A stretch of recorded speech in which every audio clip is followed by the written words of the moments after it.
talking about. Diamond Shut up, Joel, because we bang! got to start the poll. Rob, you ruined it. I was trying to cut off Joel. Oh, sorry.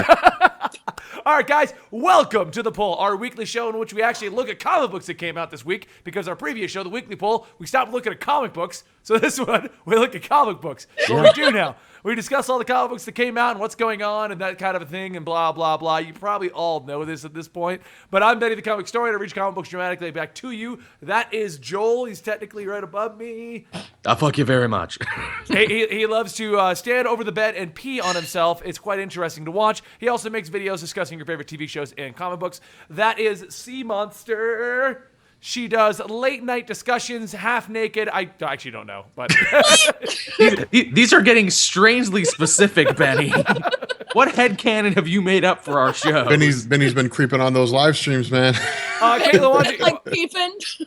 why don't you go ahead and explain what you do? Because in my head, you're like late night streams with everyone in their pajamas, and for me, due to all the porn that I've watched, girl pajamas are like no clothing at all. So You've never. I'm in like a bear suit for half of it. Sometimes it's like a little fluffy pink hoodie. Sometimes true. it's full on. So what you're Victorian telling me is what garment. I think girl pajamas are is completely wrong. Yeah, that is not. I'm sorry, I've ruined girl pajamas for you, Benny. I assumed girl pajamas was like a thong and tassels. Oh. No, weirdly enough, I don't go to bed in a thong and tassels. That's what I do comedy in, Benny. Oh, why have we missed that show at Anime Expo? Yeah, why'd you miss the burlesque show at Anime Expo, Benny? We had Wow. Japan's #1 stripper there. I don't know For why. those of you guys in the chat who have never met Benny in real life, this is what he's like all the time. Yeah, You there's can't no turn it off off. button on Benny. There's the reason why, like, it's funny when I meet, like, individuals in real life, fans or people I know, and they're like, expecting me to be like, hey, how's it going? I'm Benny. No, I'm like, hey, what's going on, man? Nice to meet you. He's on a drug called Benny. What's the name of that chick from Pleasant Hill? The one that's like a cosmic cube? Is it like Corbik? Oh, Kobik. Kobik. Okay, cool. Cobik. Anyway, see, Monster, what do you do on your channel then? So on my channel, I do comic book reviews and I do a late night show called Bedtime Stories on Wednesdays and Fridays, where we talk about all of the latest comics, all the latest comic book news, but it's like a virtual slumber party format. So you guys talk directly to me. We dictate the chat. It's a good old fashioned stitch and bitch. There's ranting, there's going off topic. There's a lot of fun shit that happens. And we really just talk about whatever you guys want to talk about. So join me for that Wednesdays and Fridays at 12 a.m. Central Time, 1 a.m. Eastern Time. Sorry, I forgot what time it was. All right, awesome. And like I said, Joel does do legit stuff on comic books and TV shows. It is good stuff. And he cooks cupcakes, apparently. I do. And he won't give me one, you guys. And Rob is actually from the channel Eligible Monster. He does nothing else on YouTube. He does gaming videos on Eligible Monster, Overwatch tutorials. He talks about your favorite topics. He does a little thing called Comics Explained on the side, but it's really nothing. It's a hobby. It's his side piece. It's like wood cutting, like it's just a hobby. Wood cutting. Yeah. Are you saying that, what's his name? Are you Ron Swanson? Ron Swanson, oh god. My favorite scene from Ron Swanson is when the woman walks in and she's trying to tell him about some weird thing out there, and he just starts spinning around in circles in his chair. Yeah. Greatest moment ever. Yeah, actually, for those of you guys who, for those of you guys from Eligible Monster, I think you guys are actually going to be pretty happy with the Tracer Overwatch video that I'm making. I think you guys are really going to dig it. Yeah, we're actually doing a really big push over there right now. Natalie and me decided that we couldn't get enough videos out to play with YouTube's algorithm. For those of you guys who don't know, if you don't upload a video at least every other day on YouTube, YouTube will deprioritize you and you won't get searchable. It's really annoying. Yeah, and because of that, a lot of YouTubers have had to shift to quicker upload schedules. Because of that, Natalie and I are trying to increase the uploads on Eligible Monster, and the best idea we had was, why don't we bring Rob in? Because Rob wants to talk about video games. So Yeah. between us, we're hitting all the notes now. So, all right, so as usual, what you guys are used to me doing is reading every single comic book that comes out. After much deliberation and discussion, Joel and I have decided that we've used up every joke involved in that, and me naming off comics does not actually get you to go buy any issue of Alien Legion. Oh, man. Yeah, So- because that sounds like such a riveting comic book, Alien Legion. Yeah, don't question it. Just don't They put question out it. a dozen issues of Alien Legion every week, and we couldn't make you buy a single one. No, we couldn't make it by a single one. Damn things sell for 99 cents and nobody will buy them. So what we're going to do for this week, we're not going to name off every single comic. And if you guys missed that feature, let me know in the chat right now on this live stream over at Twitch, or let me know in the comments down below on the YouTube channel. I'll have a look down there. But I did notice a lot of the comments before were, Benny, don't use weird voices. Benny, let other people talk during that. And overall, it just seems like nobody wants me to do that for 15 minutes. So your voices have been heard, is what he's trying to say. Exactly. We've heard that. How does C-Mon still look different? I don't know. You changed your hair? Yeah, I changed my hair. Okay. See? It was purple. Now it's gray. The end. I like a bunch of people. There's a divide in the chat right now of saying they miss it or about time we're moving on. You guys missed the purple hair. Oh no, that too. Yeah, I guess they missed your hair too. I was talking about the reading off everything. Oh, Change is different. Change is Some scary. people said it's yes. the same sentence, and I was like, "The fuck." Yeah, no, but I love this one. Some people are like, do it only when Sal's here. Oh, I agree with that. That'd be a good one. it is We are fun going to tell you about the books that we read board as Fook, and we're going to tell you the Marvel ones that came out this week. So don't worry, that we're going to do the normal stuff. The big ones. Right. But this allows us a little more open up, and we're going to go through and read through the book. So, taking point on that, I'm still trying to organize this because it got weird when I tried to. I am trying to offer an explanation here on why Owen Reese is more powerful than Galactus. And I'm pretty sure I have it. What is it? Because he controls molecules, and the power cosmic is a source of energy, and it has molecules, so he controls the power cosmic. All right, I'm moving trying on. to bridge that Superman gap. Action Comics, issue Wow. 963. Yep. Little dyslexic moment. Oh my there. God, we've gone through 900 issues of Action Comics already. Christ, like DC Rebirth has been like a month and a half. Yup, We've technically fast are gone they through releasing more. so They're fast. releasing like 200 a day. This is crazy. You joke, but the irony is we've actually gone through more, and we'll go through even more because of the schedule the way it is. Yeah, that's So crazy. anyway, this issue is this is part 1 of a new story arc, which is going to further explain who this Clark Kent character is. Now that sounds weird. I'm taking point on this one, by the way. That sounds weird. But that we're going to explore who Clark Kent is. But the idea behind it is that there is a guy saying he's Clark Kent and he's not Superman. And this is obviously going to be the way that they fix the Superman's identity's been outed. But it's very interesting what they're doing with it so far. And he's pretty much giving the excuse of, you put him on, they're like, who are you? And he's like, I'm Clark Kent. What happened was I look really close to Superman, so he hid me and basically pretended to be me to try and protect me from this conglomerate that was going to try and kill me. Yep. Because he was hold on, like- reporting on the story. He was going deep cover for this story. A story that no one knew he was working on at the time, but he's sure that he was. Right. He had to go deep cover for that story because he would be killed otherwise. It makes perfect sense. Come on, it's totally not a crapshoot. What Not even protection Perry program, could know. Well, I love how in this one they didn't actually give us because we all know that that's just a BS excuse. Yeah. So the whole issue is about the BS excuse, and it ends with Superman landing and being like, okay, we're going to talk. And you're like, could you have done that at the start of this issue? Apparently not. Well, they needed to show you how legit this Clark was. They gave him Batman gave him a lie detector test, and he beat it. Yeah. That's how much he believes this. It just, I just really wanted the talking to be this Oh, crap. issue. Hold on a I second. didn't want that stupid filler that I'm gonna forget about. That train! Chugga, chugga, chugga, chugga, chugga. I love Hogwarts how Express. last week it was like, man, it's not me. I know there's a train going right by my house right now, but it ain't me. Deny till you believe, Rob.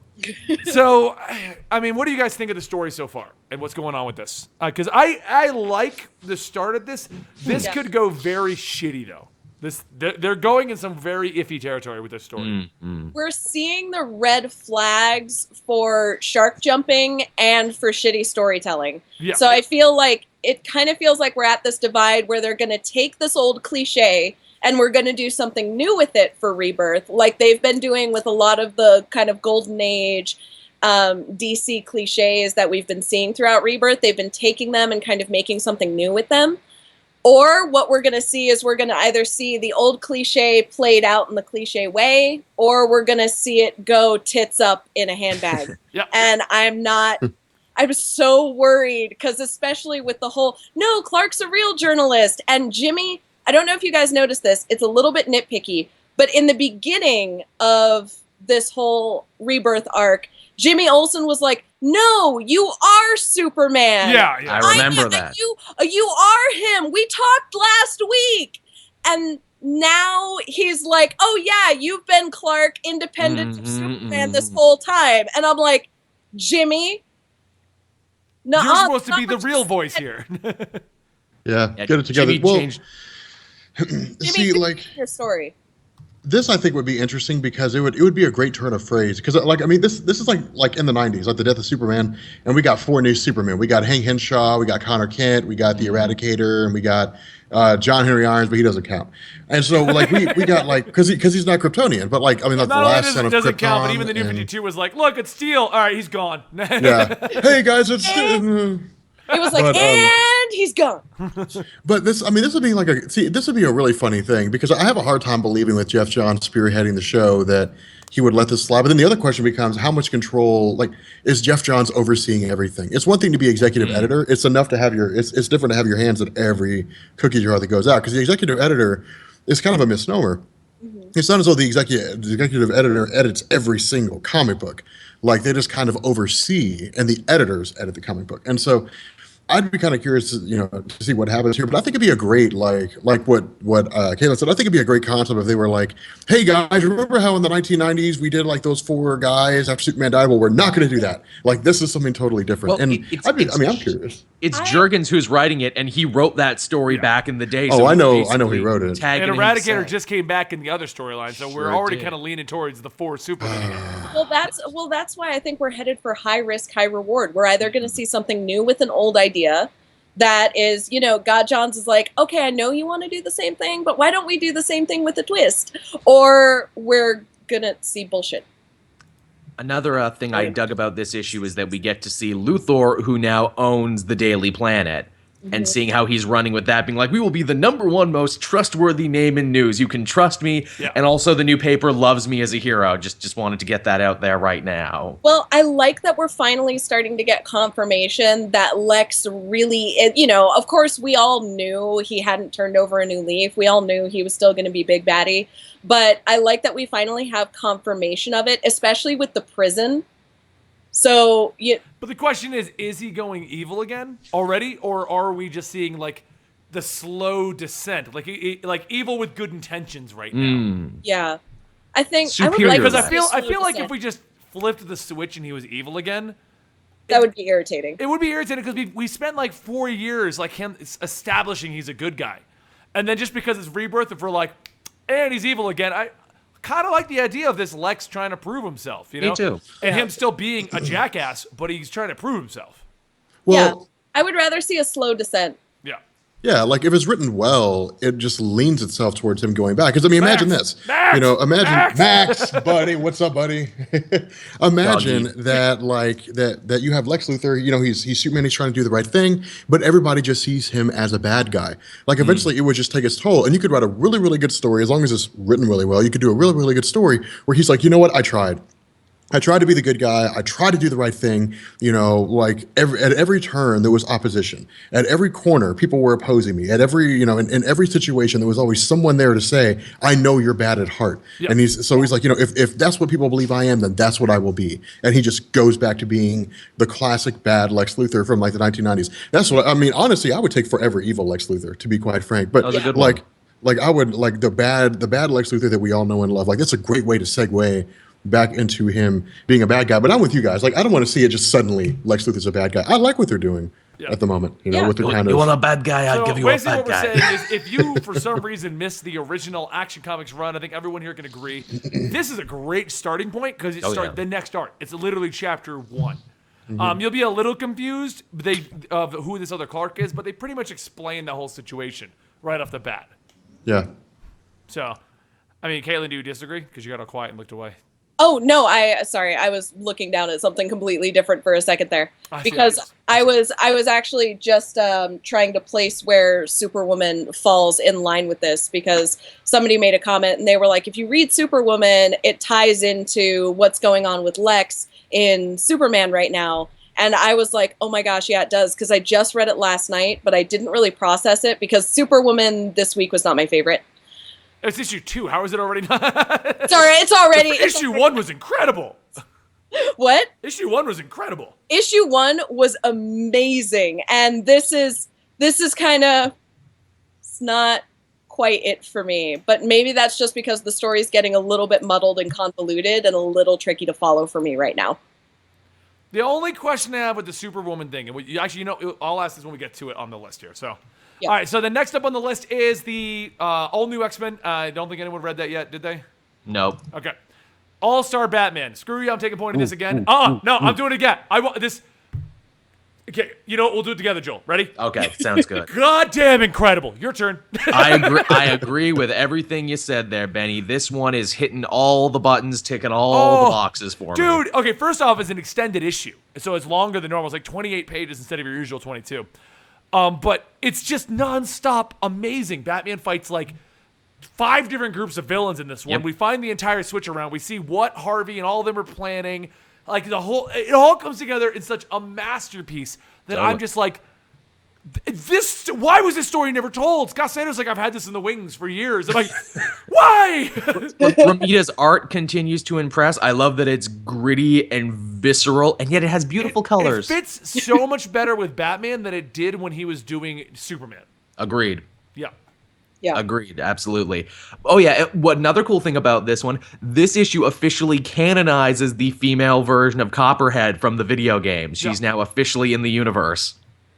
And backing up Cheshire, I'm like, ooh, that's a cool tag team, those two working together, because they're both assassin ladies who love poisons. It also canonizes Batman can fight on the top of a train like Jason Sure Bourne. can. the action hero's dream right there. We're gonna fight on top of a speeding train. Yeah, it was just, it's not, I mean, the book is just amazing. It really is. The art's great. The story's great. It's really coming together already. We're already in issue 2. I can't wait to see where they're going to go with this. The only thing is, a lot is coming out at once, so I'm kind of concerned about how they're going to drag this out. Yeah. There's a lot of reveal in this one. I feel like we could easily end it in the next issue or 2 with whatever Duke's going to go tell them. And a lot of screwing around with time, too, which is interesting, because we start 2 days in the future, then we go back.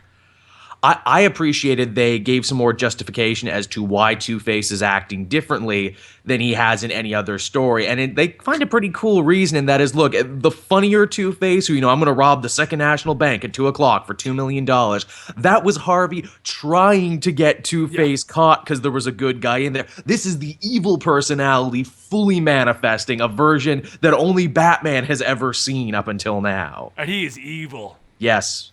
Oh, yeah. I love how Snyder manages to make these villains even more evil than they were before. He takes a villain that is naturally a little bit on the campy side, and he manages to make them horrifying. Oh, yeah. And I love that. And his use of the Silver Age villainry, too, is just phenomenal. But I do want to say, the opening page or 2 was incredible when it was Killer Croc showing up. And he's like, and I hired Muscle. And then King Shark shows up. And then King Amygdala. Shark's like, I hired Muscle. And a guy with half a brain and Muscle shows up. Amygdala. That's who that was. I was like, that is great when the dumb guys are hiring dumber guys as their muscle. That's the pecking order for bruisers in the Batman universe. It was good stuff. So I wouldn't jump in here, read issue 1, but this one's incredible. Rob, what do you have to say about All-Star Batman? I haven't read the newest one yet. No, All-Star Batman. I think the only one that I read was There's only what was one. it? This is 2. Yeah. Okay, well, was it the one that you were telling me about where Alfred had launched off the rocket? Like you find out it was Alfred at the end, where he was like, "I'm sorry." We didn't go any more into that in this one, but I mean, No. they can't yet. So Yeah. After you told me about that, then I had checked it out. Snyder. I'm with you guys. Snyder's a great writer because Snyder takes a character like the Joker, and it's like, the Joker, he's just gonna be sadistic and kill stuff, and he humanizes him and he makes him interesting. But giving him a face that's been cut off and then just stapled back on again is dark and gritty in and it of was itself. belted back on. Jeez. Whatever, man. That It was was the not next- organically on his face. That was the next level. Yeah. Where he was like, the Joker's already edgy. How do we make him even the edgier? We Yeah. take his face How do off we and staple it evofy back. him up? Yeah. Cut my face into pieces. Oh. This is my last resort. We're making these references now, huh? We've reached this point of the show. Oh yeah, we have. It's good. That was beautiful. You my can go with favorite it. song. Just go with it. And in Papa the end, Roach, it didn't man. matter. Papa Roach. God, I remember back in high school, man. Papa Roach is where it was at. All right. So has anyone read And MCR. Batgirl: Birds of Prey? Oh, is that this week? Not Joel. Oh crap! I missed that one. And damn it. Have you? No, I picked it up, but I didn't get a chance to go into it. I've been liking Batgirl and the Birds of Prey. It's been good. Yeah, I did read this one. It doesn't really explore very much more. It's a lot of like, okay, so who's Helena? Who's the Huntress? My favorite line is basically the whole idea is she tries to get Jim Gordon's help. Jim Gordon says, "You're in over your head. Get Batman's help," and then she tells him no, and he calls it Batman anyway. And that's like the plot to the issue. And Batman shows up and says one of my favorite lines. He's like, "Batgirl, Black Canary, Purple Girl," because he doesn't know Huntress. That's cool. And it pretty much just hands off with like, oh, there's a really big thing, and Jim Gordon thinks you need help, but Batman's like, I trust you. You know how to call me if you actually need me. And he leaves. And I think it just gives it. I think it was kind of having. It's something you never really think about. Batgirl always operates in the Bat family, in the Bat area, but you never really think about how does Batman feel? Because I mean, the Robins, they're normally not in the city. Yeah. Yeah. And when they do their own thing, they're off on their own doing their own thing. But Batgirl operates normally on the other side of Gotham at the exact same time as Batman. So it does come down to a question of if it's a big thing, would she just call him in? You know? Well, the other thing too is Batgirl's largely a background character. Yeah. You know, like people think of the Bat family, like when the people start running off members of the Bat family, Batgirl's usually one of the last ones they run off. You know, like people think of Dick Grayson, Jason Todd. That's because they were Robin and they spent so much time at the side of Bruce Wayne. So it makes sense. But for me, Birds of Prey, I gotta say, like Black Canary, Huntress, Batgirl, they were never really characters that resonated with me too much. Black Canary, I was somebody I just never really had an interest in. I was all about her because I loved Green Arrow. What was his name? Grohl, the guy that did the Green Arrow Vertigo run. Mike Grell. The one that he did the what is it? Longbow Hunters. That was really cool because it gave a lot of character to Black Canary. But overall, I never really could get into Birds of Prey because it was a title that just never really resonated with me. I mean, it was three characters I never really read too much about, never really was concerned too much about. But that does raise an interesting question, though. The whole idea of how does Batman see Barbara Gordon? Because you think back to the Killing Joke, she got shot and she was paralyzed, and Bruce Wayne's like, really again? Don't forget. Yeah. Oh, that's right. He banged her in the movie. Yeah. The book, not the movie. Let's never talk about the movie. I mean, it's interesting though because there's like a father-daughter dichotomy there. Yes, it is. Should be. Jim Gordon, who is her dad, but it's like Batman is like her. Well, it's like Jim Gordon is Barbara's dad, and Batman is Batgirl's dad. Is the way it comes across. Exactly. It's very interesting because you have almost a competitive father-daughter dynamic between Batman and Batgirl because she's constantly trying to establish herself outside of Batman, but she still idolizes him. She still takes a lot of lead from him. But at the same time, the reason I think that Barbara doesn't really call him in for help in the comics as much as you might think would probably be because she's trying to establish herself and her competency on her own. She's always trying to prove something to Bruce. She's always trying to prove that she can do it, that she can be as good a detective, and that she can be as strong a hero as he is. It's almost like while she's inspired by him, she competes directly with him and is trying to kind of come out from under his shadow a little bit, which I think it's an interesting dynamic. And when she doesn't call on him, it makes sense to me. Yeah, their dynamic is further different, too, because she never lived in the house. She never lived in Wayne Manor. Yeah. Right, but I think this was kind of needed in this day and age with the Batgirl character, because after the Killing Joke movie, she is being portrayed as, I mean, one of my favorite lines that I ever heard back in a movie, when they were making the movies, you hear the behind-the-scenes stuff, and the reason why She-Hulk was never made into a movie or even prominently featured in a movie is because the producers saw her as the Hulk's fuck toy.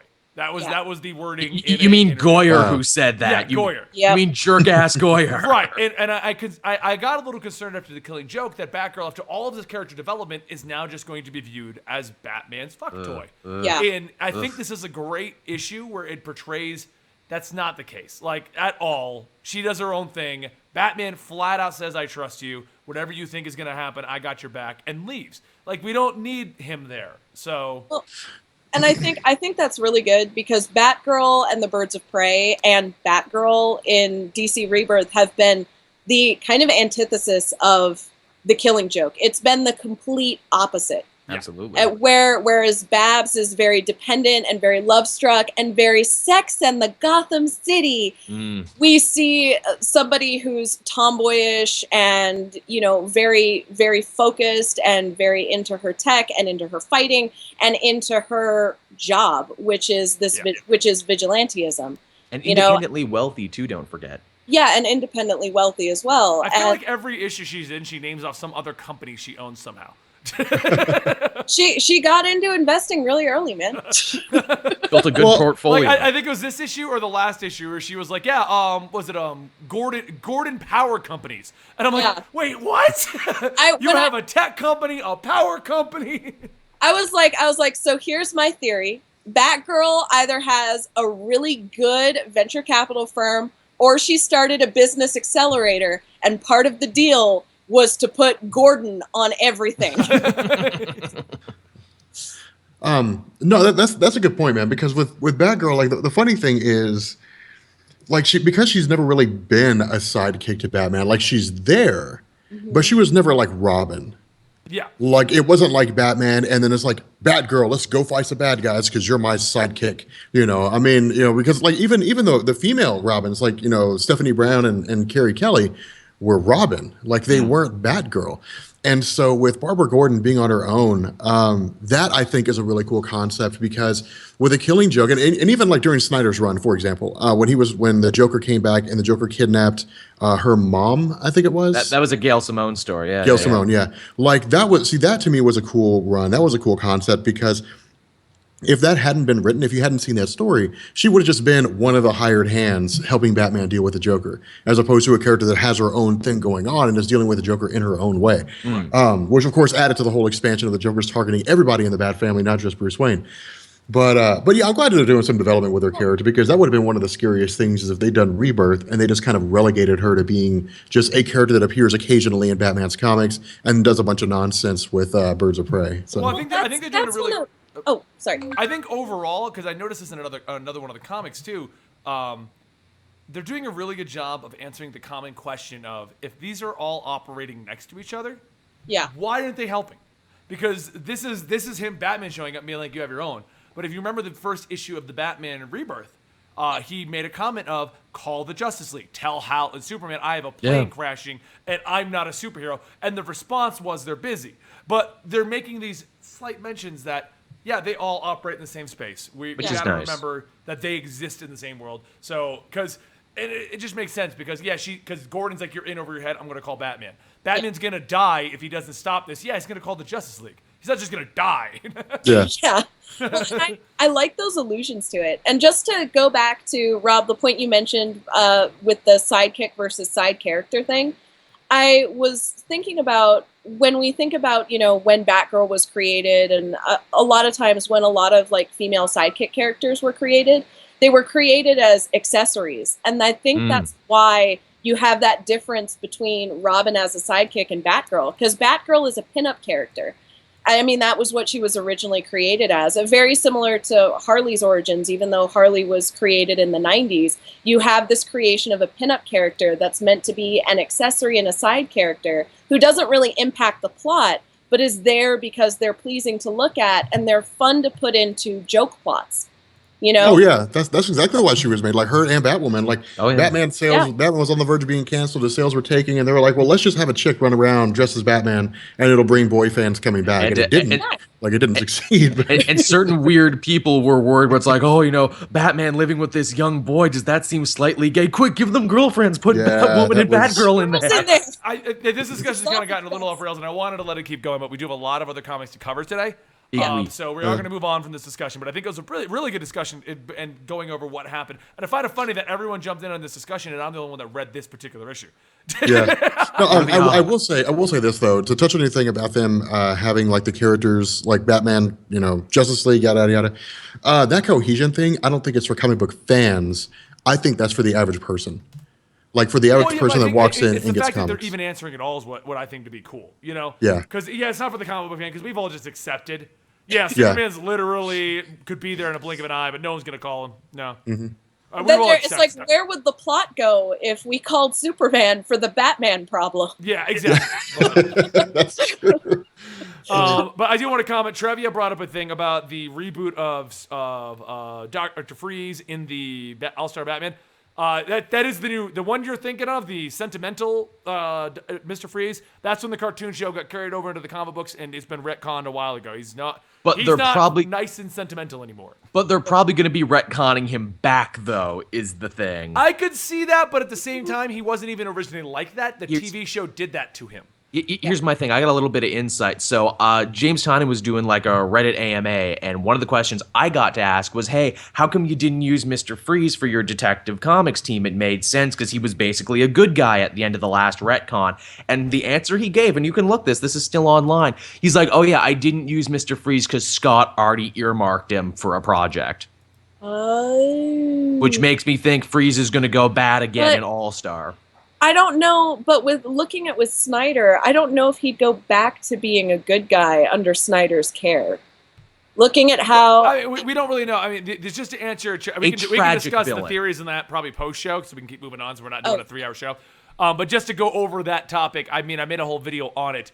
Characters get retconned, and then your favorite version's gone. New writer, new plots. Scott Snyder's got a new direction with Mr. Freeze. You have to consider your favorite version of Mr. Freeze was that season that is long gone. Different version of the show. And that's pretty much the best way to look at it because Scott Snyder's going to write him how he wants to write him. And personally, I like this version better. I like a ruthless Mr. Freeze. I didn't ever really agree with the super sentimental who has a good heart Mr. Freeze because he would always do evil shit. Yeah. I don't. How sad could you really be when you figure at a point people? Batman's like, fix your wife or don't. Yeah, that's what I mean. Like it was always like, fix your wife, fix your wife. He's a man of science, and his plan is to go steal everything. Like, you come on, dude. You definitely could have sold half your technology to make money and just do this legitly at this point. I always viewed him as a very unstable, tragic mad scientist type character. Victor Freeze, Victor Frankenstein was sort of how I viewed him. Because, Frankenstein was a horrible person. He did have humanity and sentimentality, but he was a horrible person who grossly mistreated his creations. And Victor Freeze, I feel like, is the same way. Yeah. And it's gotten to the point where Nora is kind of this idolized, sort of pedestaled object of his creation. Like, if he can bring her back to life, But he treats Mr. Freeze like he does Catwoman, where he's like, you can kind of do whatever you want. But the difference is Catwoman doesn't mass murder people to try and get what she wants. Like, he's got them on the same pedestal of, you're not really a villain. Oh, Mr. Freeze, did you murder 20 people again? Like, yeah, no. Sorry. He's a villain. He's a villain. Just because he can kind of feel doesn't mean he's not a villain. So, okay, but we'll move on to the next one right here. Civil War II Amazing Spider-Man. I know, Jill, you also read this with me. I did. Actually, I liked this. Out of all the Civil War II titles, this one I'm enjoying. It brought the character of Clash to the forefront. You go ahead and take it, Joel, because I've talked to the last two. I mean, this actually ended up being a somewhat more solid conclusion, which I was not expecting because I thought the previous issue torpedoed any real drama with Spider-Man being super unreasonable to Clayton being like, okay, man, we're going to settle all this stuff you did, but you can't ever use Sonics ever again, though. Yeah. Oh. But they actually found a pretty good place to take it, and that is with different levels of escalation with Spider-Man being like, haha, I knew you'd turn to the dark side, so I was sure to shut off your Sonics. Haha, I knew you didn't trust me, so I was sure to make sure you couldn't do that. It's like, so we both didn't trust each other this whole time. But unlike what I think the other Civil War II tie-ins are doing right now, which is really not even tying into Civil War, this one doubles back to bringing back Ulysses, bringing back Spider-Man agreeing that I kind of created the situation based upon what you said, him going to the Captain Marvel and be like, I'm on your side based upon the events, Clash is now running his own off and being a villain again, but not a true villain. A He's better stealing- class of villain. Right, a better class of villain. Like I feel like we're gonna get a lot of ramifications out of this Spider-Man story. I feel like Spider-Man himself acted very out of character. He Clash, did. you're a dick. Yeah, fuck you, Clash. Oh yeah, I don't trust you at all, Clash. That's my biggest complaint about the series. But if you're looking for so far what's the best Civil War II tie-in, so much happened in here that I expect to see later. Yeah, I would say Miss Marvel and Spider-Man directly under it, Yeah. as far as like the two tie-ins that are actually really good. Also, too, Spider-Man agreeing to help out Carol, not because he so much agreed with what her side was doing, but because he wanted to protect Ulysses because he saw a He lot wants of to himself. relegate what she's doing. Yes. He joined her side because he agrees with it, not her methodology. And he straight up tells her, if I don't agree with what you're doing, I will argue with you. I will change and it that's from why the I'm inside. siding with you to keep you on track. Carol I'll be desperately right back. needs somebody to keep her in check. Right, Like, and that's what Spider-Man's agreeing to do. Like, Yeah. he's not being like, you're right, 100%. Like, I'm going to do whatever you want. No, he's like, no. I love the comment, though, where he's like, I'm going to be that annoying voice telling you you're doing the wrong stuff. And she's like, more annoying than now? He's Jiminy cricketing her, Yeah, except Jiminy, yeah. except Peter Spidery her. Well, I'll be honest too, though. The one thing you got to consider is I imagine that nobody was expecting Civil War to be delayed the way it was. No, this is... And so I would say that Dan Slott was probably like once it came out, because I'm pretty sure it was like an email that just went out. By the way, guys, Civil War has been delayed for the next like 6 months. You guys need to do something to fill in the holes. And so I imagine Dan Slott was just kind of like, well, just go into panic mode. And so now it'll probably just be like a mishmash of different things. I don't know. I haven't been wildly impressed, to be honest, with his run on Spider-Man and all new, all different Marvel. I wasn't really feeling it. I like the direction he's going in. I don't like his execution so far.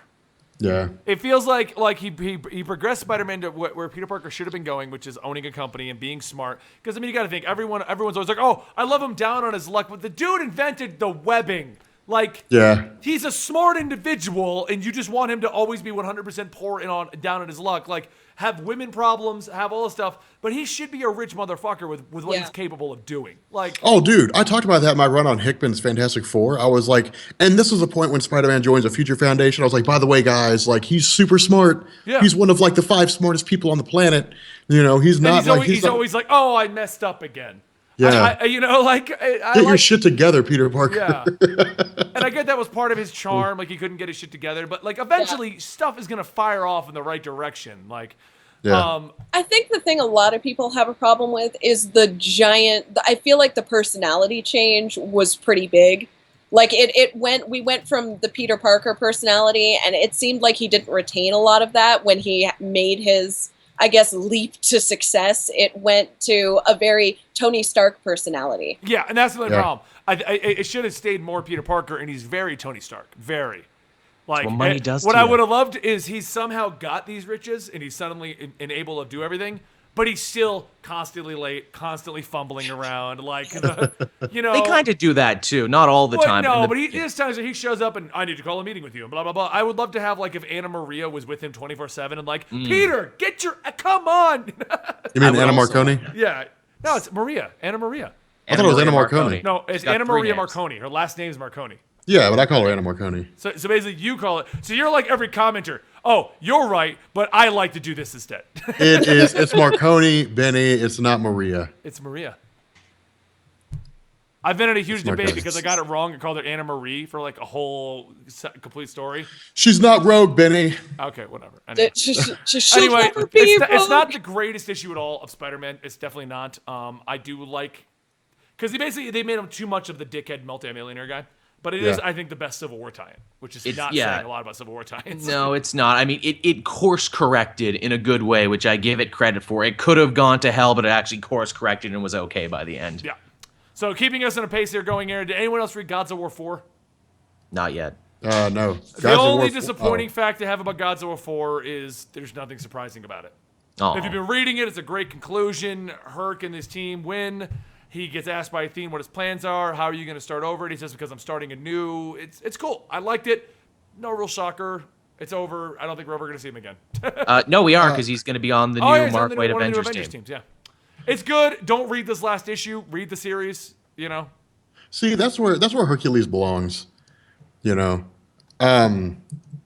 that's what you do with his character.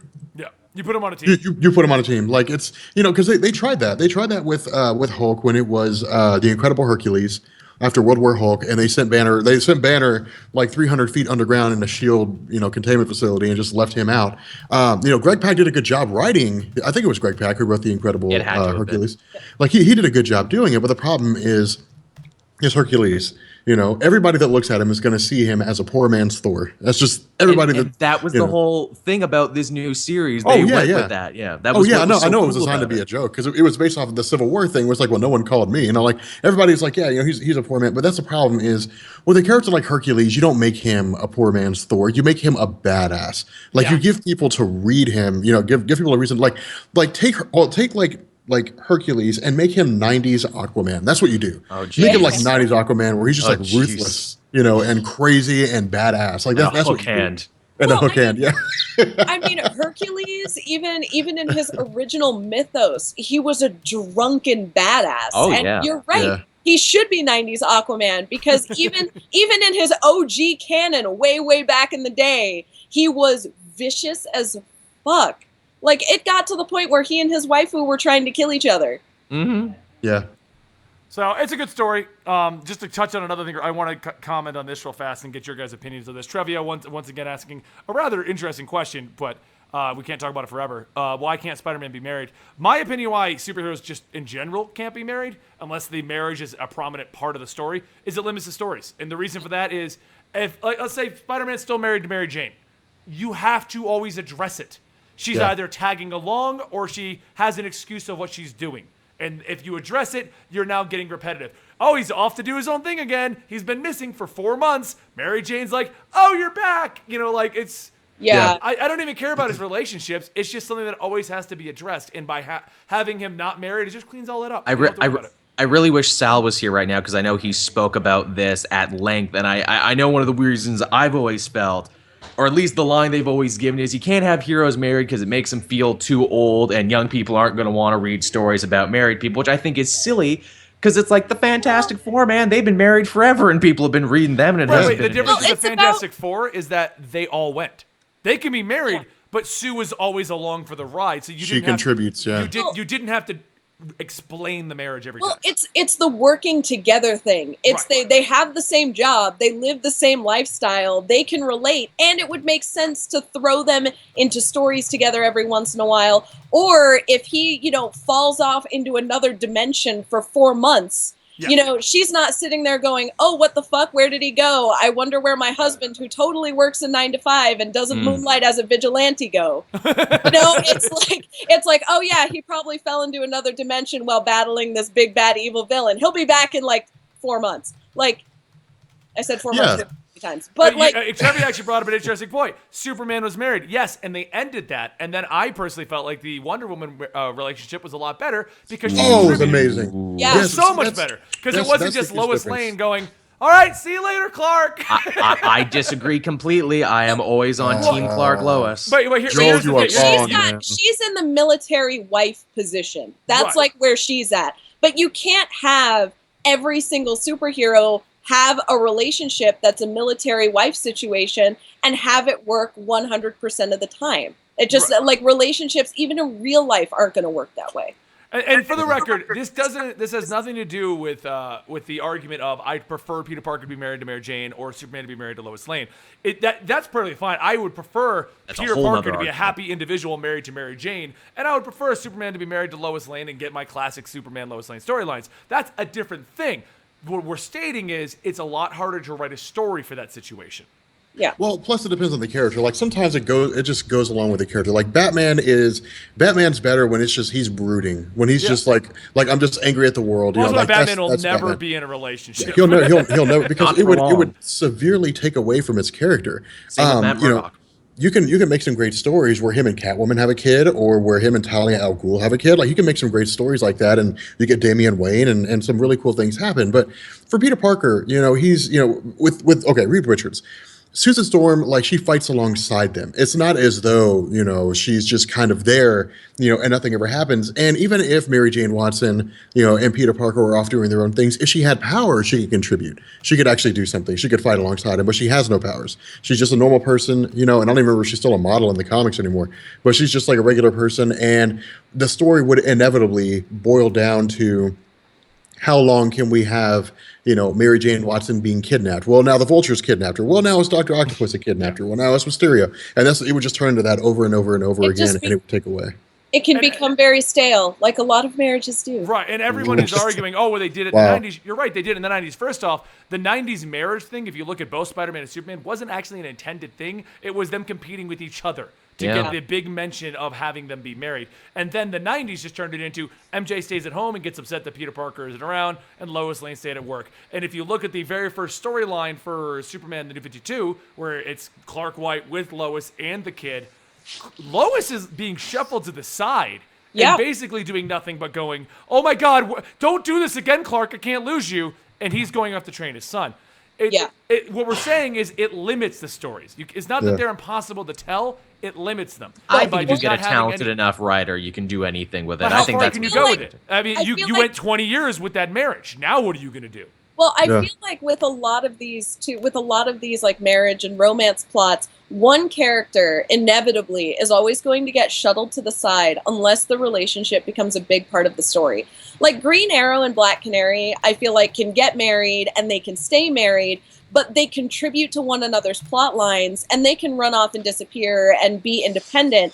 And when they come back together, it will always be feasible because they relate to each other on that level. Right. It's kind of like my dad was a single dad. He has this crazy shenanigan schedule and he could never settle down. But he could never settle down because he was never home. He was constantly getting called away. His independence was really essential to his development because he was never around, and there was no feasible or realistic way that he could cultivate a relationship with someone and maintain that relationship and keep it when he was separated doing his own thing most of the time. And that's, I feel like with writing relationships, you have to make it feasible that the relationship can grow and be stable most of the time. And if you have one character that's running off to vigilante and one character that's constantly separated from them, like in real life, it would never work. Then you just have a stagnant placeholder character that's not doing it. And you run the risk of not liking the vigilante, where it's like, dude, you've got a partner at home. Seriously. Right. To end this topic right here, the question was, why can't they be married? We didn't say that they couldn't. We said that it's difficult to write stories for that type of a situation. Yeah. You either have to deal with the marriage or just you don't have to deal with it at all and just can write a story of the superhero running off and maybe having a girlfriend, maybe arguing with them. That's the reason behind it. It's easier to write for an open-ended character than it is to write for a limited character. It doesn't matter what the limitation is. If you limit the character through marriage, through relationships, through, let's say, a crippling disability, like when Flash broke his ankles, you can only do so much with that character, and then your writers are going to start to feel limited as the years go on. That's why the marriages were ended, to open up the characters for more stuff. So let's move back into the comics here. I mean, for the record, I liked him with Mary Jane, and I liked Lois Lane as Superman. But did anyone read? Oh, I read Deadpool. Did anyone else read Deadpool? Not yet. Okay. No, you were talking about that. How it spoils Civil War 2. Well, it kind of spoils Civil War 2. So I read Deadpool before I read Uncanny Avengers. I'll just touch on both real quick since I think I'm the only one that talked about them. You're supposed to read Uncanny Avengers to Deadpool. In Uncanny Avengers, we find the Civil War II tie-in, which is basically Hydra Steve fighting against Cable and Rogue, who have broken into a facility to try and find the Terrigen Mist research. It's a huge thing about Steve being like, well, if you told me, we could have solved this, and then Cable being like, we're trying to save the mutants. It felt to me like the Avengers versus X-Men argument. Of you don't care about the mutants, because Steve's like, stay with the government, we would have given it to you, and they're like, no, if we had waited for you, it would have been months, we all would have been dead, yada yada yada. But the most heart-wrenching part of the whole thing was that Deadpool got put in the middle because his daughter may or may not be a mutant. That's true. So Steve asked him where the other mutants were. Deadpool lied. So then Steve was upset with Deadpool and first just pretty much fired Deadpool. Was like, you're off the Avengers. I can't trust you. You're a loose cannon, which really upset Deadpool. And then even Rogue stood up for him, like, no, you made the right choice. He's been a great member of the team. And then Steve's response was, we're done. Unity's over. No one cares about it. And he disbanded the Uncanny Avengers. Well, Wow. Which is so why he just- Cable he is just, going like, to be threw a leading tantrum. them post He was Civil like, War 2. Well, if I can't have it my way, then I'm Yeah. taking my toys and I'm going home and nobody gets to play anymore. That's basically what he did. And if this was any other timeline, right, I would be like, oh, that was really out of character for him to not even listen to the other side of the stories and try to like debate things. Yeah. But being Captain Hydra kind of lines up to just screw you, I'm out. Well, Yeah, not I'm only a that, table flip this sandbox. not only that, it seems like Marvel's carrying over the Steve Rogers from Hickman's run on Time Runs Out. Like like I'm running the show here, all right? Like you answer to me, instead of like, hey, I'm Captain America, guys. Let's listen to everybody's opinion and He's let's not your pal, come Captain to the best. America. Yeah, he's not your friend. He's your boss, Captain America. And so it's like, Big dick swinging Captain I mean, America. and his argument wasn't even wrong because basically Cable and Rogue teamed up with Toad and who's the guy in charge of the Sebastian Shaw. Hellfire? Well, oh yeah, Sebastian Shaw. Yeah. and they broke into a government facility, stealing the research for the cure to the Terrigen Mist problem. So like he wasn't in the wrong to be upset with them. Yeah. Which, wait, they have a cure for that? So that's around? Apparently they're developing it, and that's what's going on right now. Oh. But that then leads over to Deadpool 18. Now, I read these out of order, and I thought Deadpool spoiled Civil War because Deadpool 18 is dealing with him. First off, he goes down to see Shikla, and she's cheating on him. And you're left thinking, like, oh, no, she's cheating on him. But they quickly turned it into an argument of, no. She's like, no, lover, I told you when we got married I would have multiple partners. And his argument is, well, I think you have too many multiple partners. Jack Russell is one too many. So that happens. They fight for like half the issue, and then he's all upset because he's fighting with Shikla. He's off the Avengers, but we also see that the base has been destroyed. And that's when I was talking in our chat. I was like, I feel like this just spoiled Civil War 2 to me. Well, at least the Avengers thing was tied into the Avengers thing, but I still don't know what happened to the base. This one's a lot of Deadpool just being sappy and sad, and I feel like dealing with the fallout of everything. Yep. Yeah. This issue should have come out after the end of Civil War 2. It's sad clown Deadpool. He disbanded his team. His daughter doesn't want to talk to him. He's off the Avengers. Yeah, they're putting him through the Matt Murdock ringer, is what I like to call it. Well, I mean, I feel like it's almost the comedian's ringer at this point because it's like things are mildly okay and everything is shit. Right. Be- I mean, the issue's just in general is a filler issue. He's going after Madcap again, and we're going to move on. But I guess it's just showing how he copes with everything to give him that sad clown moment. Yeah. Right. Yeah. I kind of like that. I like it when Deadpool gets like the filler is nice for character development. Yeah. And then it you're really like, is. Like he introduces Rogue to his daughter, and Oh. and of course Rogue's first question is, "Who's the wife?" And he's like, "I'll tell you that story another day." Go read The Good and the Bad and the Ugly. It's excellent. Yeah. So yeah, that's that one. I think they're both great. If you haven't been following Deadpool, it's not a bad jumping off point because everything's explained that happened up to this point, including his battle with Madcap and his history and everything. Really? So yeah, so it's a good place to jump in if you haven't been reading anything. I Which like leads us Duggan's to Tender. Deathstroke. Have you read that one, Joel? I did read this one. Okay. It's wow, this one throws a lot at you very quick. Once again, this is another Deathstroke issue that does the Fargo thing of screwing around with time and placement. More focus is put on Deathstroke's kids and why they're all little jerks. In fact, they pretty much are building up to telling you the origin of how Jericho got his throat slit and how, Slade got his eye shot out. They're building up to telling that.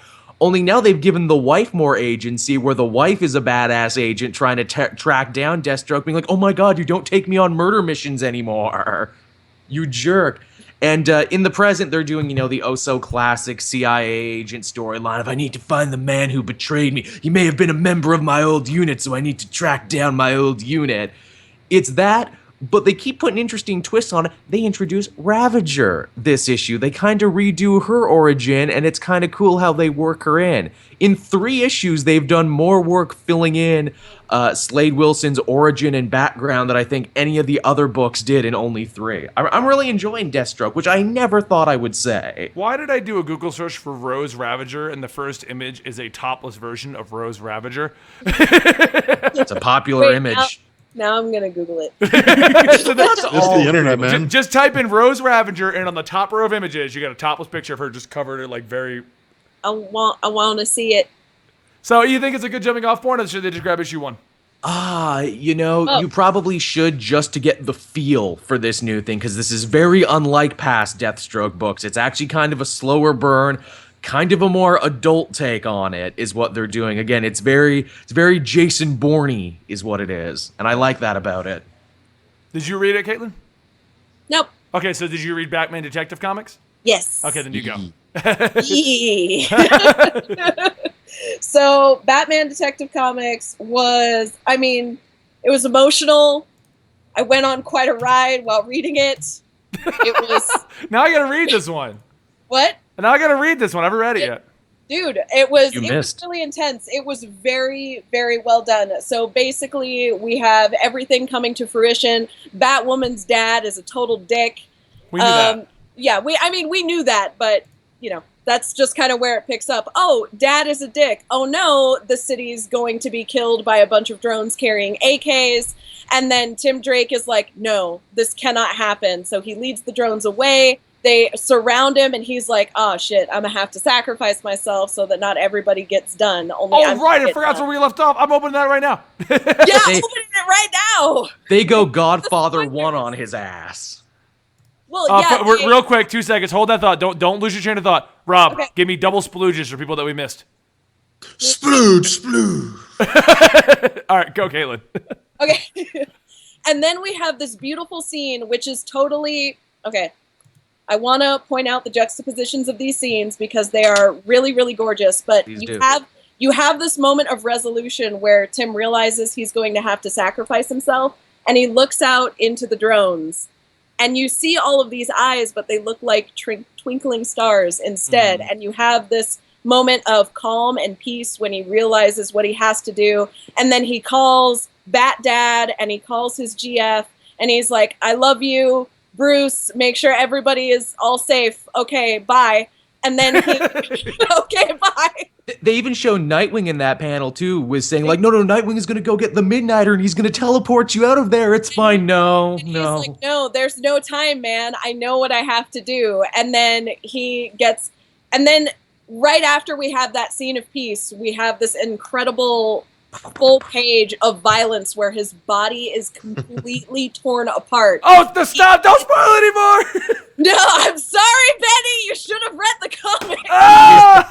That's not even the half of it though, Benny. It's not. I'm actually holding back a lot of stuff right There's now. a much bigger spoiler. Well, don't There's spoil a way- anymore. And then he gets done. His body gets torn apart, and everybody is mourning. And Batman shows up to comfort Steph, who is grieving. And he's like, "Look, we all knew the risks. He knew the risks he was taking. He wanted to was be a a good vigilante. soldier. He We honored all me." know we can die like this. He's a good soldier." And then she's like, she kind of does the, no, he didn't want to choose this life. And she hands him his college acceptance letter. And Batman's like, oh, no! My boy was going to Ivy College! I killed another one. I did it again! Oh, I killed a Robin. Why does this keep happening? I did skip to the ending. Killed Don't spoil the ending, but it's not what you guys think. Yeah, don't spoil real it. They're good. saying don't spoil it all, see. Don't I spoil. should spoil it? No, stop here. You've spoiled more than enough of this issue.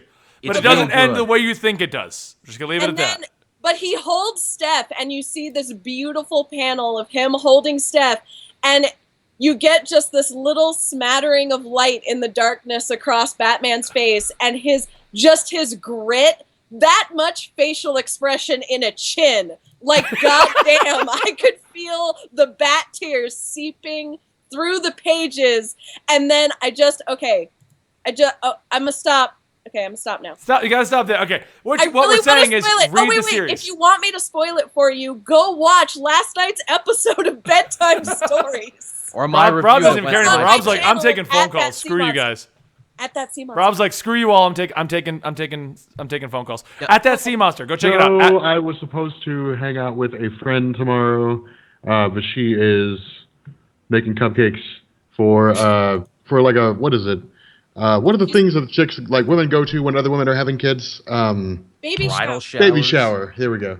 She's going to a baby shower. Babies. Yeah, she's like, we're going to a baby shower tomorrow. We're making cupcakes all day long to get ready for it. And I'm just like, okay. That's cute. Another thing I I love about guess this it's weird to issue. me. Baby So showers are Mark, weird she to me. has to Hold be on, there Joel. for Go and tell us friends. about the issue. We're way over time already. We got a lot of issues. I know we are. Another thing I loved about this issue, Jacob Kane gets some good development. when he finds out that the drones are going after Tim Drake, he's like, no, I wanted to kill people, but the right people. Yeah. See, to me, nothing. See, like every time I see a comic book character that's like dying, like to me, it's always going to be like a poor man's version of Johnny Storm dying in Hickman's Fantastic Four when he turns around and he faces like an army of Annihilation's forces, and he's like, "Flame on!" Like everything's it's gonna be always Hickman with you, Rob, isn't it? always Hickman. Like nothing will ever be that good. It's like one of the greatest moments in comics. So did anyone read Doom Patrol? I did actually. I made a point to All right, read go. it. Talk about it quickly, because we're literally, technically speaking, we have 5 minutes left in the show. Doom Patrol, shotgun, go. Oh, no, it's not you. Without us doing the read-through of all the comics, we talked a lot more about the individual comics, and we gotta reel that in, because we definitely went ham. The discussion was too good. Doom Patrol, wonderfully weird. Gerard Way does a very solid early Grant Morrison impression, if you're interested in that sort of thing. All the characters you... Pardon? I don't know if he did or if he didn't. They're buddies. All the characters you want in a Doom Patrol book to come back, come back. The Chief, Robot Man, they even mentioned Danny the Street, who's going to be a big part of this. So if that sounds interesting to you, by all means, check it out. This is a good jumping on point. It's a fresh start. Well, it's not literally tied issue in. 1. You can't get any better than that. You can, and it's not tied into the main DC universe, DC Rebirth universe. This is its own thing. It's its own brand new imprint. In fact, if you're interested in any of the Young Animal stuff, you should probably read this, because this looks to be like ground zero for their whole universe. Okay. The next one up is Flash. I did flip through this. I got halfway through it, and then everyone said, "Can you believe what's going on in that?" And I was like, "Oh shit!" So I'm gonna jump to the ending. Huh? Crazy. Yeah, it's if you're enjoying, it is not a good jumping on point at all. No. If you are enjoying the run, great issue. The big reveal finally happens. Yeah. If you aren't enjoying the run, this is not gonna help. Wow. Gotham Academy second semester. Did anybody read that one yet? Nope. No? Okay, well, the first one was amazing. I'm assuming this will be just as good. Same team is on it. It's one of the few books that 100% survived the not getting altered in the Rebirth. I liked Gotham Academy first semester, so I imagine I'll enjoy this too. Yeah, I will too. Green Lanterns. Did anyone hit this one up? Not yet. I know I prefer Hal Jordan in the Green Lantern Corps, so you can go ahead and hate me for not getting to this immediately. I do love Green Lanterns. But on the flip side of that, Hal Jordan in the Green Lantern Corps also came out today. Also didn't read that one. So You failed, Benny. It's a big week. We couldn't get around to everything. So basically, the way this went down is that whenever I'm reading comics and I intend to read them all for the show, I just start at A and I go down. And then I quickly learned I would not have the time to read them all, but I'd already pretty much sacrificed not reading the Green Lantern books. Yeah, like I don't read my comics until Saturdays, so Yeah, I'm just yeah, like, normally. I can offer general comments on writers. Did anyone read Gwenpool? Okay. Okay, I have not read Gwenpool once. Oh, Is it good? 1 through 4 is amazing. The first It's issue, really good. the first issue feels like a completely different character. As of the second issue, it picks up and you're like, whoa, this is a really intelligent book. That's funny, because I liked issue 1 and you guys shat on me, only to later go, no, Yeah, it yeah. got better later, Joel. It got better. All right, Joel, I know you read this specifically so you can talk about it. Power Rangers Pink, issue 3. Continues to be solid. Some of the best action this book has done yet. There are some amazing Goldar panels in this, and Goldar was always one of my favorites. Wait. Sounds great, Joel. Back to you, Benny. Can we just sit down for a second? And can we have a moment to absorb the fact that Joel read a Power Rangers comic? I Dude, read Joel, all the Joel Power got Rangers me into comics. it. Yeah, I've Yeah, been I reading got them Benny all. into it, dude. Way to be far behind. Hold on. Are you not reading the Power Rangers run? Hell no, man. Dude, it is goddamn amazing. Dude, I'm not Kyle reading Higgins. no damn Power Rangers comics, Dude, man. okay, I first like off, this is the line you draw. No, yeah, what the fuck, really? I draw the Hold line. on, okay, if you aren't reading the Power Rangers because you're expecting 1990s Power Rangers for kids kind of a thing, it is not that. It's that the Power Rangers continued and got more mature and the storylines got a lot deeper and it got takes place really in modern good. day. Yeah, it is got modern more day. anime. It is Very. really good. The first arc is about Tommy discovering where the power of the Green Ranger comes from because he didn't get it from Zordon like everyone else. And how Rita still has a way to tap into him and we knew feed that on in his the show, emotions. but it's new stuff. I don't know, man. Like between if the that's lines is what's cool. dude, if about it. Yeah, that's, dude, that's actually that sounds like a pretty badass. See? Like It's And without good. going Dude, too I much love into Green what Ranger, happens on the whole Rob, thing, it's good shit. everyone It's good argues, shit. big good fights shit. ensue. Good shit. Then they discover a way to pull out the transformation coins, but Tommy not being linked isn't attached to that, so they're relying on him now, and it's really fucking good. We learned backstories that were never told to us in the show. We actually get to see the Rangers' home lives, which we were never showed before in the show. I don't care about their home lives, but I think like the You Green will. Ranger You element will is- now. I What probably they will not. do- Childhood bitch. What they do is each one of the stories That's plays what I into the imagine. seasons. So like there's a if you read the Pink, I think it was an annual in the Pink. No, the Pink storyline is basically after Kimberly has left the Rangers. Yes. she went on to be an Olympist and all this other stuff, and how she suddenly something happens and she has to go back. Yep. So like There's she lots calls of who's good continuity. available, and she like so it's like her. I think it's her and Zach. Is it her, Zach, and someone else? Zach and Trini, who are also gone by this point because Yeah. they had been replaced with two others. Right, so basically Zordon finds a way to give them some power, and they're tapping into the other Rangers who are currently stuck on the moon, and I'm like,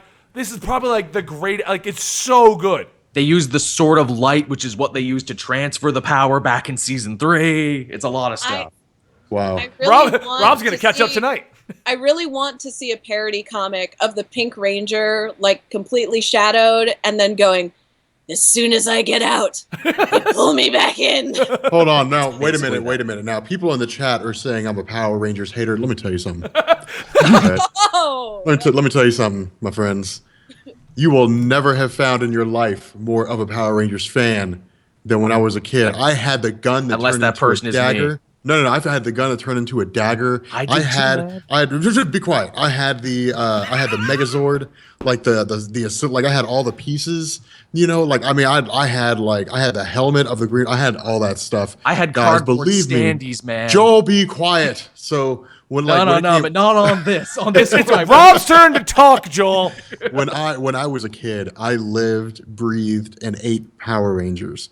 So do not call me a Power Rangers hater, my friends. I love the Power Rangers I show even saw more than the you guys movie. probably did. I even saw the movie. That shitty I movie with saw Ivan both. Ooze.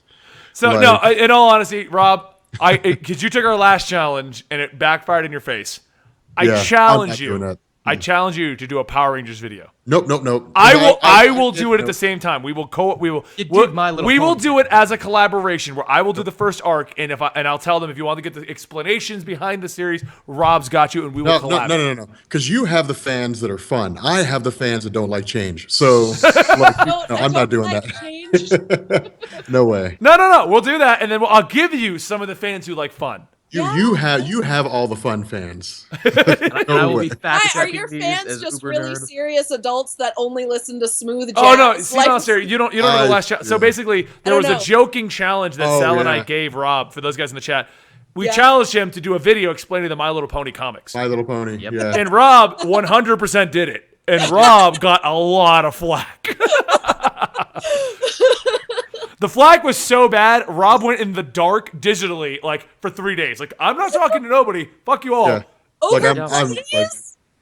What? no, I'm never, yeah, dude, they freaked. They were like, hey guys, look, Rob, all right, it's one thing to talk about a giant purple guy that controls mystical energy, all right, but you cannot be talking about comics. It's like guys, look, like I literally just did an explanation video on like what's the most ridiculous thing I've ever done? Like what's the most ridiculous character I've ever made a video on? Okay, there's a guy who was bombarded by gamma rays, and he turns into a giant green monster every time he gets mad. Yet somehow talking about ponies is a problem. So it's like, okay, whatever. So I was like, after that, I'm never doing one of They those. said it best. You and I will do the collaboration on my channel. It'll be 100% collab for you, and you'll get my fans. Nope, never doing it again. No, it's Yeah, for if you're doing Power that- Rangers. Good, that's Don't perfect care. though, because then you can Do get some not fun care. fans. Never doing it again. Okay. Fun fans. All right. Did anyone read any of these three? New Superman, Old Man Logan, or Red Hood and the Outlaws?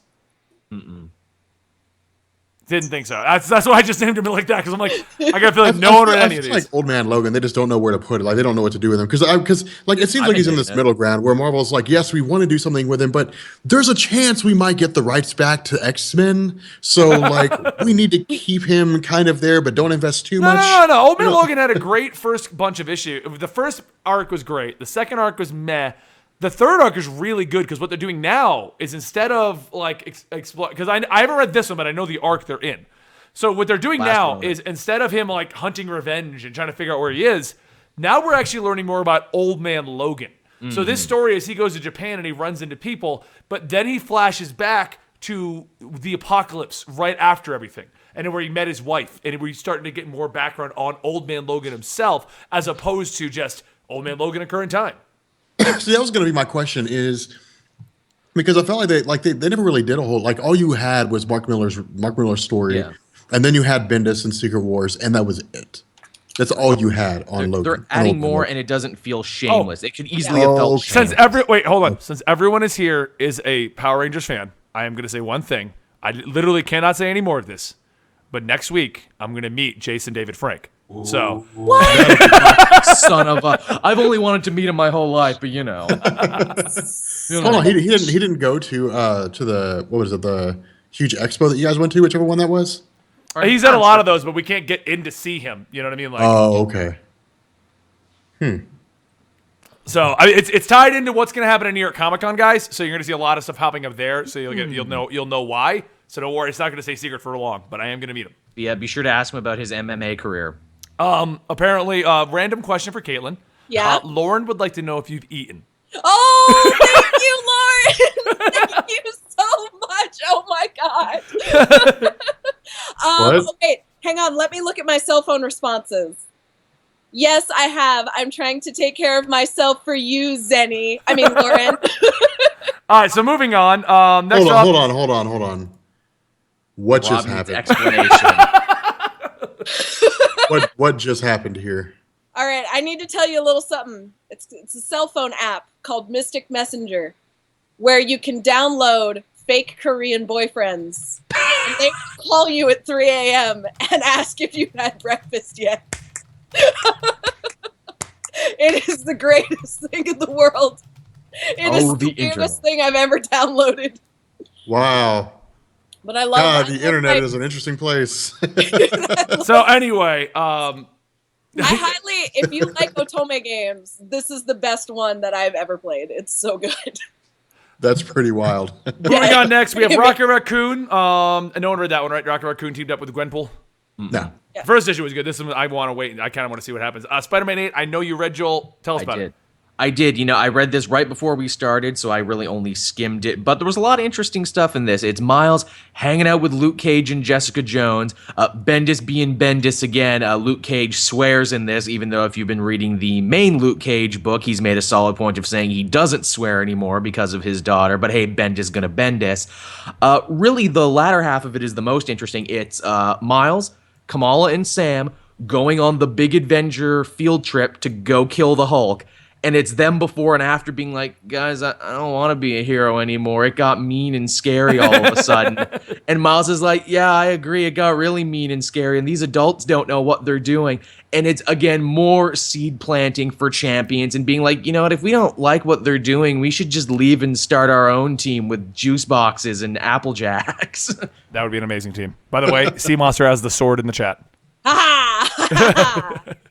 So yeah, that's basically what it was. It's fun stuff. It's Bendis actually doing some good tie-in work, which I guess he kind of did in the last Iron Man, but in this too, it's all actually starting to tie together in an interesting way. Awesome. I mean, I like what they're doing. I like the Miles Morales, Sam, and Kamala Khan, like the Trinity. Yeah, the Trinity of them is great. I really like it. Did anyone read Suicide Squad? I did. Okay, Sea Monster, go, because you just did that one. Yeah. I like how she like throws it in Joel's face. Yeah, I'm gonna go. Take it. Joel, I'm a bigger Suicide Squad fan than you. I'm the best. I won. I'm the best at squad. Don't you ever bring me down. Okay. I'm gonna stop Wow. now. Hey, look, Constantine. Squad Wait, was flip really that over. Why is Constantine on the back of that? Because I don't get physicals. Oh, yeah. Look, Is he coming back? he's on Blu-ray. Oh, Oh. good. I know they've been teasing a lot of Constantine stuff though, so people think he might be coming back for Netflix, but it's all just rumors. Yeah. But Suicide Squad was good. I mean, yeah. I mean, we found out more of Captain Boomerang's backstory. He gave Waller a totally bullshit one, and she was like, Yeah. "Shut the fuck up, Captain Boomerang. I know that you're really just a sad little Australian kid from the outback carving boomerangs by hand for some reason. Like, that was... It's different from the John's version, but it's equally as sad and pathetic. So I liked it. Yeah, no. So I liked it. It was horrible. Boomerang was very sad, very pathetic. You definitely pitied him by the end of this. I thought he died, as is tradition, because there was a moment where you thought he did get done, and no, he was alive. That's fine. He'll Still come love the back way as a you worded Black that. Lantern. You got done. I like it when Captain Boomerang dies. It's my favorite thing. But he didn't, and I was Also, very hey. upset. Harley has a fan who is the hacker that they were magical hacker that they were supposed to get out of this prison, and Waller is showing them off. And I mean, I feel like there wasn't though a lot happened, there wasn't a lot of overarching plot movement, if that makes any sense. So it was a fun issue if you like things exploding, and if you like a lot of stuff going on, and if you like backstory, then you're going to really like this issue. But if you just want to move the plot, if you're all about that plot, then I would just skip it. Okay. Who showed up at the end? Huh? Who showed up at the end? What? Someone important What are you showed talking up at the end. What? No, the very last panel is him sad, sitting and carving his little boomerang. I mean, in the actual story, not the flashback bit. Oh, in the actual story and not in the flashback. Yes. Wait, what did I miss here? Oh, duh! How did I miss this? What? Oh, I totally forgot. So they basically run into a mysterious, evil-looking prison portal to the nether regions, and they're like, I wonder what's in there, and they start peeling the gates open, and Zod fucking comes out in the middle of the comic. And tells them to kneel. Joel, I was gonna see that. Joel, what did we talk about? You finishing Joel! people's sentences. Joel, I was getting ready to say kneel before Zod, and I was gonna do it in a stupid, silly pretend voice to ruin my comedic timing. See, Joel, stop. No one's married to you, Joel. God damn it, Joel! So bad. Your You punishment had- is now Sea Monster gets to talk about Superwoman, because I know you read Superwoman. So I'll shut up here. Oh, Joel, you don't want to talk about Superwoman, Joel? Why don't you talk about Superwoman? are you anti-feminist, Joel? Yeah, No, Joel. I didn't read Wow. Are you humongous? What do you have against women who are super?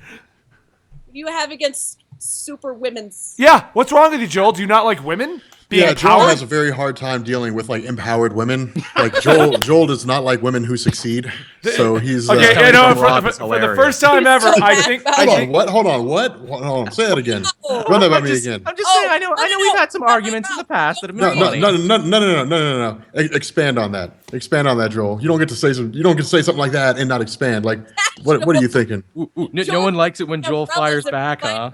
No. So, like, expand on that, man. I want to hear what you have to say. Yeah, fire I back, want Joel. you to say your piece. Nah, I had nothing. I just like to talk. We figured that out, buddy. Joel, I swear to God, man. Like, when you come to New York Comic Con, like you and I are gonna We're gonna hug it out. we're gonna rough each other up, and then we're gonna kiss and make up afterwards. On I- that I- note, that would Superwoman, do how well. was it? Yeah, man. You think I'm playing, Joel? Joshi and me was just sitting here like, now kiss. Like hugs and kisses will be had. I think you guys need to make up. Kiss and make up. We will when the cameras are off. Make up on cam later. Next time on Bedtime Stories.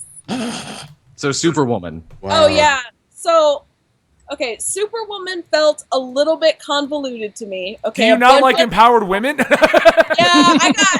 Okay, I'm really sorry, but my masculinity was threatened by this issue. There were women. There was a female villain that showed up at the end that was a play on an existing male villain, and I just felt like my turf was being taken by my own kind. There was a joke. We all there know the somewhere. truth. You're I just secretly lost C-Man. What? No, but essentially what happens is we're finding out where all of these creepy crawly super dupes are coming from. Lana has had the horrifying realization that she's going to wind up just like Lois, and that she is going to get done at some point. You can tell you're from Texas. You're always like, get done, get down. Done. It's gonna get her done at some point. Yeah, well, I mean, there's a big difference between get her done and gonna get done. Yeah, that's true. One of those has the potential to be fun. I don't know Texas slang. But she has the painful realization that she's gonna get done. With Mr. Steele, he's like, so since you're gonna get done, and we're pretty sure that you're gonna turn into ash just like Clark and just like Lois, maybe you should stop using your powers until we figure this out and I can do some blood work. And she's like, no, I'm just going to keep using my powers until I get done. I can't stop, won't stop, can't stop the storm. And she Did keeps really say going it that way? Yeah, no, she said it exactly like that. And Ongoing joke. The chat would like to know, Joel, why you're letting Sea Monster talk. Oh God! Even the chat knows how you are. Joel's gonna get pissed off and hang up. He's like, you know what? Fuck you guys. I'm just gonna hang Because up. I didn't read the book. That's why I have nothing to add. I love the shady, bitchy chat.